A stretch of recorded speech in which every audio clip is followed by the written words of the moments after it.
여러분의 마음에 하나님을 향한 감사의 마음이 회복되는, 또 하나님 주시는 큰 은혜가 임하는 복된 시간이 되시기를 바랍니다. 우리 오늘 추수감사 주일입니다. 여러분 감사할 일이 좀 있으신지요? 한 해를 돌아보면 여러분에게 어떤 감사의 제목들이 있으십니까? 제가 이 시간 잠깐 시간을 드릴 테니까 눈을 감고 감사의 제목 5가지씩만 한번 생각해 보시기 바랍니다. 지금 시작해 보시기 바랍니다. 감사할 제목 5가지.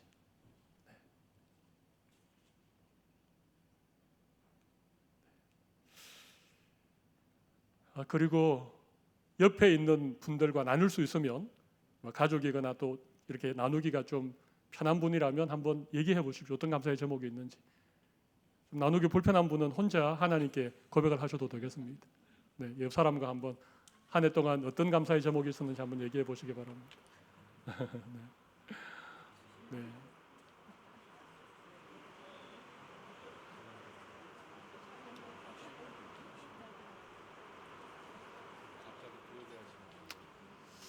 네. 네. 네. 감사의 제목이 참 많지요. 생각해 보면 감사할 제목들이 참 많습니다. 올해 코로나 때문에 힘들고 전쟁통에 물가도 많이 오르고 어려웠던 일이 많지만 그래도 감사할 제목들이 훨씬 더 많이 있으리라고 생각을 합니다. 그런데 여러분 혹시 감사할 게 별로 생각이 안 난 분 계십니까? 다른 사람에게 감사 제목을 나누라 그랬는데 별로 나누고 싶지 않았던 사람들이 계십니까? 그분들은 감사의 제목이 없어서가 아니라 감사할 마음이 없기 때문이라고 생각을 합니다. 감사의 제목이 없는 건 아닐 겁니다. 그런데 감사할 마음이 없으신 거죠. 여러분, 소유 때문에 감사할 수 있습니다. 소유로 인한 감사. 그런데 그 감사는 내가 가진 것을 잃어버리면 더 이상 감사할 수 없습니다. 그죠? 비교에 의한 감사가 있을 수 있습니다. 나보다 좀 어려운 사람, 그죠? 나도 좀 힘들지만 나보다 더 힘든 사람 생각하면서 우리 감사할 수 있는데, 나보다 잘난 사람, 나보다 많이 가진 사람 만나면 감사를 잃어버립니다. 이런 감사를 상대적인 감사라고 말합니다. 근데 오늘 본문에 나타나는 하박국의 감사는 흔들리지 않는 감사입니다. 이건 환경 때문에, 내가 가진 것 때문에 흔들리지 않는, 조금 더 말씀드리면 좀 초월적인, 환경을 초월하는 감사, 어떤 상황에 좌우되지 않는 절대적인 감사를 드리고 있는 것 같습니다. 오늘 추수감사주일에 하박국이 어떻게 이렇게 흔들리지 않는 감사를 하나님께 드릴 수 있었는가, 이런 제목을 가지고 말씀의 은혜를 나누어 보고자 합니다. 하박국은 유다가 멸망할 당시에 예언 활동을 했던 선지자입니다. 바벨론이라고 하는 큰 제국이 예루살렘을 침공해서 예루살렘이 무너지는 그런 상황 가운데 하박국 선지자가 하나님의 말씀을 가지고 예언을 했단 말입니다. 여러분, 전쟁도 엄청난 재난입니다. 거기에다 기근도 함께 닥쳐왔습니다. 오늘 본문 16절과 17절을 보면, 내가 들었으므로 내 창자가 흔들렸고 그 목소리로 말미암아 내 입술이 떨렸도다. 무리가 우리를 치러 올라오는 환난 날을, 무리가 우리를 치러 올라오는 환난 날이 언제입니까? 바로 바벨론이 예루살렘을 침공하는 날이죠. 그 날을 기다림으로 썩이는 것이 내 뼈에 들어왔으며 내 몸은 처소에서 떨리는도다. 입술이 떨렸고 창자가 흔들렸고 뼈에 썩는 것이 들어왔고 내가 처소에서 떨고 있는 이런 상황들. 17절도 보십시오. 무화과 나무가 무성하지 못하며 포도나무에 열매가 없으며 감람나무에 소출이 없으며 밭에 먹을 것이 없으며 우리의 양이 없으며 외양간에 소가 없는 상황입니다. 무화과, 포도, 감람나무, 이건 이스라엘의 가장 주된 음식입니다. 과일입니다. 그게 하나도 없다는 것입니다. 밭에는 먹을 것이 하나도 없이 사라져 버렸습니다. 양이나 소, 거기에서 양털도 얻어서 옷도 입고 거기에서 고기를 얻어서 먹어야 되는데 그것이 다 없어졌습니다. 여러분, 이런 상황인데 놀랍게 우리가 너무 잘 아는 18절의 고백을 하박국이 합니다. 나는 여호와로 말미암아 즐거워하며 나의 구원의 하나님으로 말미암아 기뻐하리로다. 아무것도 없는 이 전쟁의 재난의 한가운데 있는 하박국이 기뻐하고 즐거워한 이유가 뭐라고요? 하나님으로 인하여서 즐거워하고 하나님의 구원으로 말미암아 기뻐한다. 그렇게 고백하는 것입니다. 하박국이 어떻게 이런 고백을 드리게 되었는지 잠깐만 말씀을 나누도록 하겠습니다. 첫 번째는 하나님을 알아가는 즐거움 때문에 그렇습니다. 첫 번째가 뭐라고요? 하나님을 알아가는 즐거움 때문에 어떤 상황에서도 기뻐하고 감사할 수 있었다는 것입니다. 하박국 선지자는 하나님과 대화를 많이 나누었습니다. 다른 선지서들은 주로 하나님이 주신 예언의 말씀을 백성들에게 전달하는 그런 형식으로 쓰여져 있지만 이 하박국서는 독특합니다. 선지자가 하나님께 묻고 하나님이 답하고 하나님이 대답을 들은 이 하박국이 또 따지듯이 또 하나님께 묻고 또 하나님이 말씀하시는 대화체로 이루어진 서신서입니다. 예언서입니다. 하박국은 누구보다도 하나님을 잘 알았습니다. 여러분 18절을 보면 하나님에 대한 표현이 두 가지가 나옵니다. 나는 여호와로 말미암아, 여호와라는 표현이 나오고 나의 구원의 하나님으로 말미암아, 하나님이라는 표현이 나옵니다. 여러분 여호와하고 하나님하고 다르지요? 하나님은 일반적인 호칭입니다. 엘 혹은 엘로힘, 다른 신들도 엘이나 엘로힘으로 그렇게 부릅니다. 근데 여호와는 하나님이 모세에게 친히 자기 이름을 가르쳐 주신 것이 여호와입니다. 야훼 혹은 여호와, I am that I am, 나는 스스로 있는 자니라. 여러분 하박국이 하나님을 여호와로 불렀다는 것은 하나님을 알았다는 얘기입니다. 하나님을 만났다는 얘기입니다. 인격적으로 하나님과 대화하고 하나님과 깊은 영적인 교제를 나누었던 사람이 하박국입니다. 하나님이 누구신지를 너무나 잘 알았습니다. 그러니까 이 전쟁의 환난 가운데 하나님을 생각하니까 하나님으로 인하여서 즐거워할 수 있다는 것입니다. 여러분, 우리가 하나님으로 인하여 즐거워할 수 있으면 우리의 즐거움과 우리의 감사는 환경을 뛰어넘을 수 있습니다. 많은 사람들이 하나님보다가는 하나님이 주시는 축복을 더 좋아합니다. 제가 기도에 대해서 말씀드렸지만 기복적인 기도가 뭐라고요? 하나님보다가는 하나님 주시는 축복에 더 많은 관심을 가지고 있는 게 기복적인 기도 아닙니까? 여러분 기복적인 신앙이라고 하는 게 그렇습니다. 하나님 주시는 건강, 하나님 주시는 물질, 하나님 주시는 명예, 거기에만 마음을 빼앗기고 정작 그것을 주시는 하나님에 대해서는 알려고 하지 않는다는 것입니다. 번영신학이라고 들어보셨습니까? 번영신학. 번영신학은 다른 게 아닙니다. 교회가 주차장을 잘 만들고 건물을 크게 지으면 교회가 자꾸만 부흥하고 성장한다는 것입니다.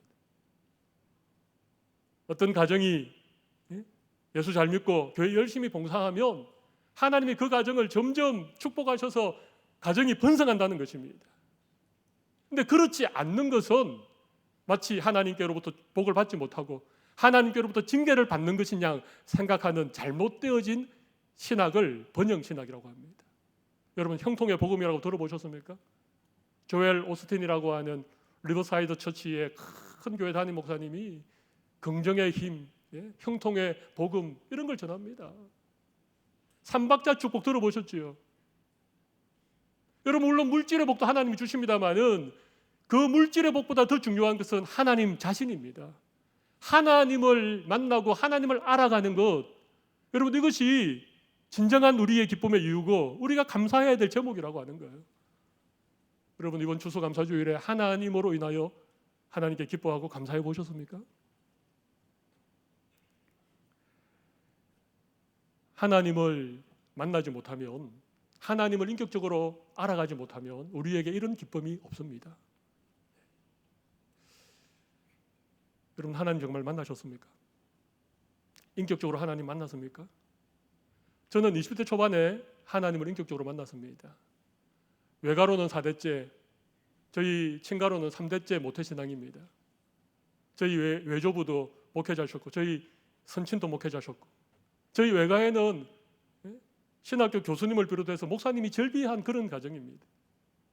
그런데 제가 진짜 하나님 만난 것은 제 인생에 가장 큰 고난이 찾아왔던 20대 초반의 어느 날 기숙사 기도실에서 하나님 만났습니다. 하나님을 만나고 나니까 세상이 달라졌습니다. 여러분 그런 간증 들어보시죠? 하나님 만났더니 모든 것이 달라졌다고. 하나님을 만나고 나니까 인생이 바뀌었다고, 가치관이 바뀌었다고, 삶의 방향과 목적이 새로워졌다라고 고백하는 거 여러분 들어보셨죠? 여러분 하나님 만났습니까? 신앙생활을 오래 해도 하나님을 아직 만나지 못한 분들이 많이 계십니다.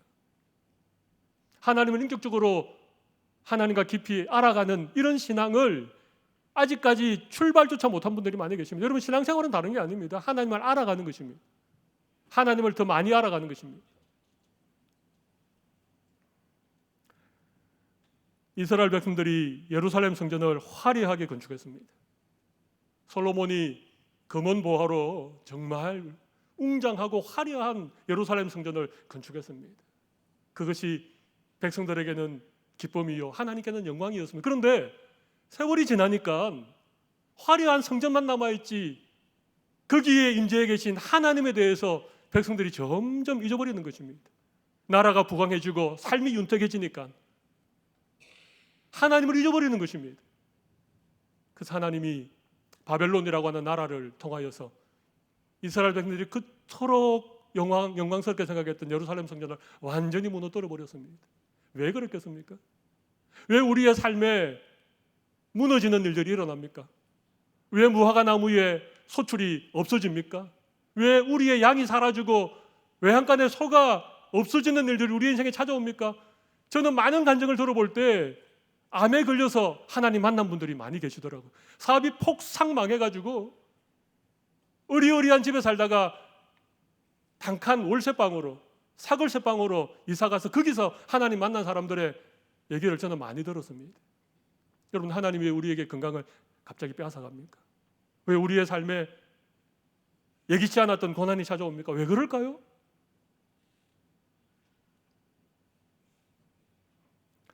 여러분 하박국은 하나님을 만났습니다. 하나님을 알았기에 전쟁이 일어나고 모든 것이 사라진 그 상황 속에서도 하박국의 마음에 빼앗기지 않는 흔들리지 않는 기쁨의 이유가 있었는데 그것은 여호와로 말미암는 즐거움이었습니다. 오늘 우리의 심령 가운데 하나님이 주시는 참된 기쁨, 빼앗기지 않는 감사가 회복되는 여러분들이 되시기를 바랍니다. 두 번째는 구원을 누리는 기쁨입니다. 구원을 누리는 기쁨입니다. 첫 번째는 하나님을 알아가는 즐거움이고 두 번째는 구원을 누리는 기쁨입니다. 18절을 다시 보겠습니다. 나는 여호와로 말미암아 즐거워하며 그다음 뭡니까? 나의 구원의 하나님으로 말미암아 기뻐하리로다. 여러분 하박국이 어떻게 그런 상황 가운데에서 기뻐했다고요? 구원의 하나님 때문에. 여러분 구원의 하나님이라는 말은 하나님이 나를 구원하셨기 때문에 기뻐했다는 얘기입니다. 여러분에게 구원의 기쁨이 있습니까? 나 같은 것을 구원해 주신 그 하나님의 크신 사랑 때문에 예수님의 그 십자가의 은혜 때문에 내 마음에 빼앗기지 않는 그런 기쁨이 있으십니까? 구원 때문에 어떤 상황에서도 감사하십니까? 여러분 구원이라고 하는 게 뭡니까? 구원은요 죄와 사망과 영원한 심판에서부터 우리를 구원해 주신 것입니다. 구원이 뭐라고요? 죄와 사망과 영원한 심판에서부터 우리를 구원해 주신 것입니다. 예수님이 하나님의 독생자 그분이 십자가에서 살찢고 피 흘려 우리의 모든 죄를 사하셨습니다. 그리고 우리를 대신하여 죽으셨습니다.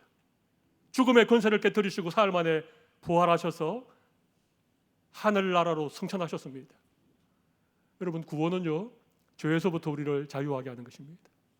구원은 죽음의 두려움과 공포로부터 우리를 이기게 하는 것입니다.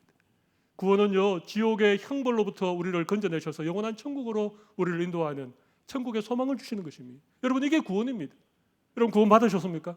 구원 받았다면 여러분 더 이상 죄의 정도로 하지 않으셔야 됩니다. 죄로 말미암아 이 땅에 수많은 죄된 일들이 일어났습니다. 미움과 시기와 과한 욕심과 원망과 불평과 다툼과 여러분 이 모든 것들이 죄 때문에 우리에게 들어오게 된 것입니다. 맞습니까? 구원이 뭡니까?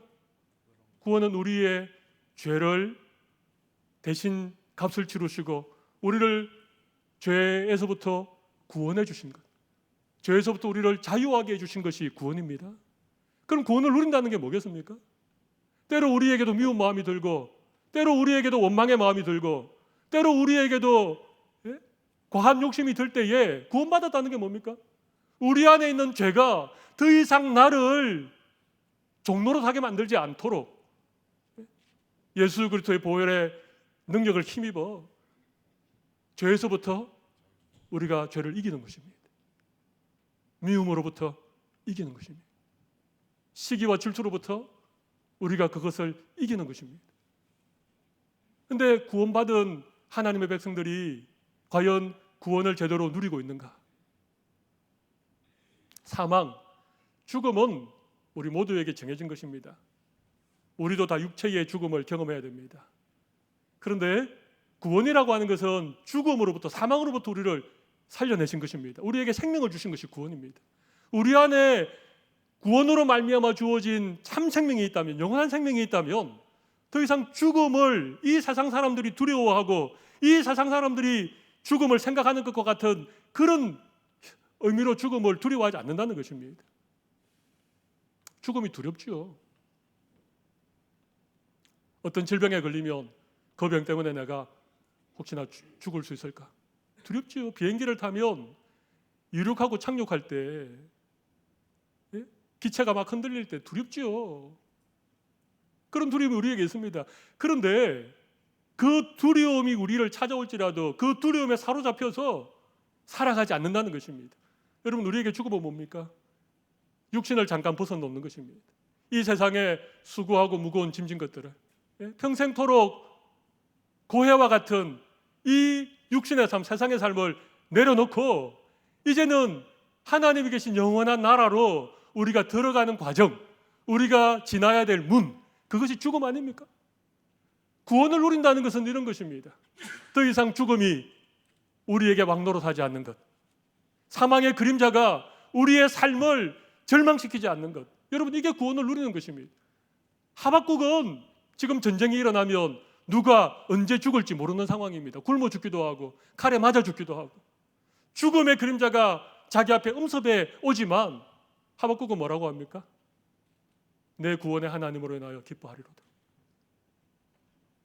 여러분에게 천국에 대한 소망이 있으십니까? 영원한 나라에 들어갈 그 영광스러운 날을 여러분 사모하십니까? 여러분, 그게 우리의 기쁨의 이유가 되어야 된다는 것입니다. 다른 게 아닌.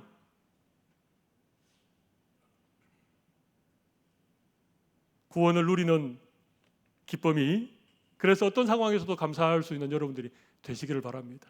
세 번째 말씀드리겠습니다. 세 번째는 힘 주심으로 인한 감사입니다. 힘 주심으로 인한 감사. 우리 마지막 19절을 읽어보겠습니다. 주 여호와는 나의 힘이시라. 나의 발을 사슴과 같게 하사 나를 나의 높은 곳으로 다니게 하시리로다. 아멘. 여러분, 지금 하박국이 수금에 맞추어서 하나님을 노래하고 하나님을 찬양하고 하나님께 감사하는 이유가 뭡니까? 하나님이 나에게 힘 주시기 때문에 그렇습니다. 하나님이 힘 주시면 환경을 뛰어넘을 수 있습니다. 아멘. 하나님이 힘 주시면 아무리 힘들고 어려워도 우리는 노래할 수 있고 우리는 기뻐할 수 있고 우리는 감사할 수 있습니다. 할렐루야. 하나님이 주시는 힘 때문에 그런 거예요. 그런데 보십시오. 주 여호와는 나의 힘이시라. 그 다음 뭡니까? 나의 발을 사슴과 같게 하사 나를 나의 높은 곳으로 다니게 하시리로다. 여러분, 어디를 다니게 한다고요? 어디를 다니게 한다고요? 아니요, 정확하게 말씀하셔야 됩니다. 높은 것이 아니고 나의 높은 곳으로 다니게 하십니다. 여러분, 세상의 높은 곳은요 많은 사람들이 올라가지 못합니다. 그죠? 왜냐하면 높은 곳으로 올라갈수록 좁아지거든요. 여러분, 산이 이렇게 생긴 거 보셨습니까? 산이 다 이렇게 생겼죠. 그러니까 정상에는 올라가는 사람들의 숫자가 많지 않습니다. 그리고 최정상에는 딱 한 사람만 올라갑니다. 올라가면 갈수록 경쟁이 치열하고 올라가면 갈수록 외롭습니다. 고독합니다. 정상에 올라가면요 사람이 없기 때문에 그렇습니다. 믿을 사람 한 사람도 없고 함께 고민을 나눌 사람도 한 사람도 없고 정상에는요 혼자 서는 것이고 외로운 자리입니다. 근데 여러분, 정상에 올라가 보면요 밑에서 바라볼 땐 그것이 너무 좋아 보이지만 정상에 올라가면 그것이 고독한 자리이고 그것이 허무한 것이 그제서야 깨달아집니다. 정상에 올라가니까 더 이상 올라갈 것이 없으니까 뭐 하겠습니까? 시간은 많고 돈은 많고 권력은 있으니까 그것으로 이제부터 죄를 짓는 겁니다. 가지 말아야 될 곳에 가고 먹지 말아야 될 것을 먹고, 그렇게 해도 인생의 의미가 없고 허무하니까 마지막에 어떤 선택을 하는지 아십니까? 그곳에서 뛰어내립니다. 밑으로. 스스로 삶을 마감하죠. 여러분, 제가 지어낸 얘기입니까? 아닙니다. 하나님이 힘주셔서 나의 발을 사슴 같게 하셔서 나로 나의 높은 곳을 다니게 한다라고 할 때 이 높은 곳은요, 세상의 높은 곳이 아닙니다. 나의 높은 곳입니다. 이건 한 사람만 올라가는 높은 곳이 아니고 예수 믿는 사람이라면 누구라도 올라갈 수 있는 높은 곳을 말합니다. 이건 영적인 세계를 말합니다. 이건 우리 믿음의 경지가 올라가는 걸 말합니다. 그냥 믿음이 낮은 수준에서 그냥 아웅다웅 도토리가 키 재듯이 누가 좀 잘났니 못났니, 누가 어디에 회장을 하니 안 하니, 누가 옷을 뭘 입었니 안 입었니, 여러분 이런 것이 아니고요. 믿음의 높은 곳으로 올라가는 것입니다. 하나님이 우리 각자에게는 나의 높은 곳에 올라갈 수 있도록 하나님 허락하십니다. 여러분 높은 곳에 올라가서 아래를 바라보십시오. 서울에 가면 63층 빌딩도 있고 요즘 롯데 J타워는 100층이 넘어가지 않습니까? 여러분 한 60층쯤 가서 밑을 내려다 보십시오. 밑에 뭐가 보입니까? 지나가던 차들이요 장난감처럼 보입니다. 그 차가 티코인지 그 차가 BMW 720인지 모릅니다.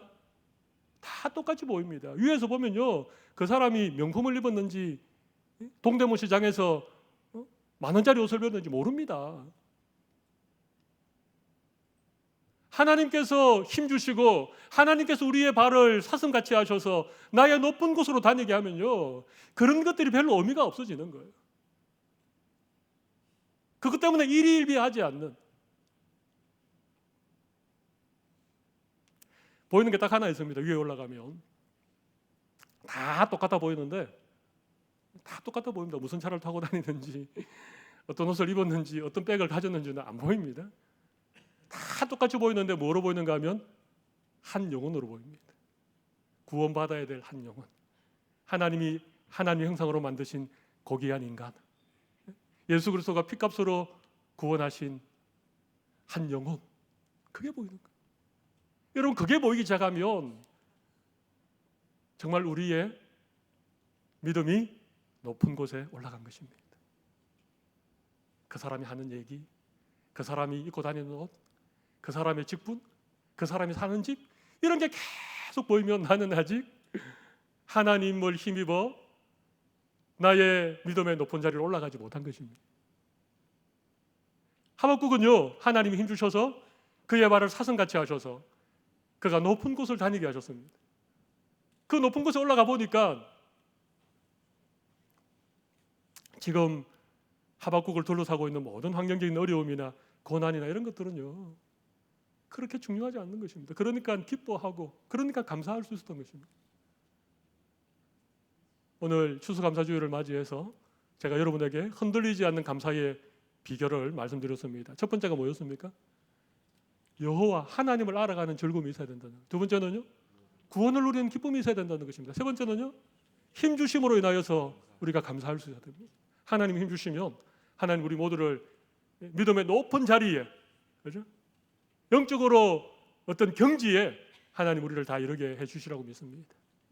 이런 자리에 올라가 보시면 우리가 바라보는 것이 좀 달라질 것입니다. 그렇죠? 우리가 바라보는 것이 달라지면 우리의 마음도 생각도 달라질 수 있으리라고 생각을 합니다. 그냥 한 영혼, 천하보다도 귀한 생명, 하나님이 만드신 하나님의 형상을 따라 지음받은 고귀한 존재, 그것만 보이시는 여러분들이 되시기를 바라고, 어떤 상황 속에서도 감사할 수 있는 우리 모든 성도들이 다 되시기를 간절히 바라겠습니다. 가슴에 손을 올리시면 제가 기도하겠습니다.